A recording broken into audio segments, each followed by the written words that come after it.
Guys, we need to talk. Every day I see people trying to use the most complicated English for IELTS, and there's really no reason for it. You don't need to use long words or sentences that are 100 words long. And you don't need to use ridiculous idioms that have no place in daily life. I can't say this often enough. IELTS is a test of your English skills. There are no magical shortcuts, no tricks, and there is no way to cheat the examiner.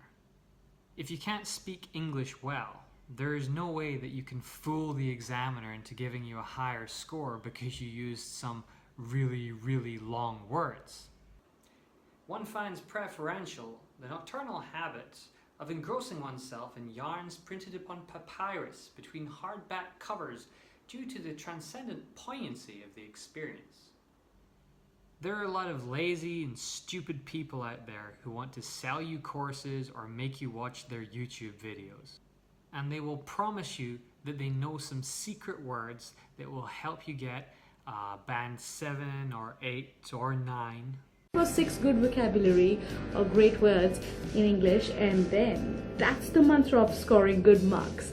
Well, the very first one which I want to share with you is called plethora.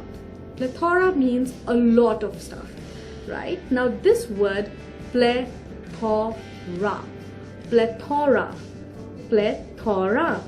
so this word you can use for a lot of things. You can say, while if you're talking about hobbies, you can say, I have plethora of hobbies.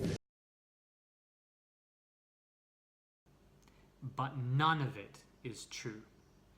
None of it. You mean just saying plethora won't get me a band 7? No, not even plethora. Plethora. But hey, at least we get some funny memes out of it.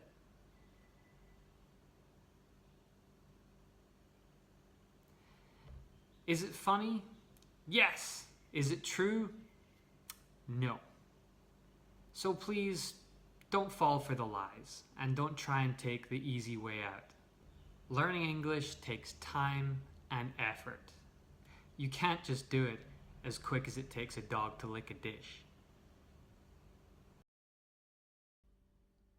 If you want to get better at IELTS, head on over to TED-IELTS.com and check out some really useful resources.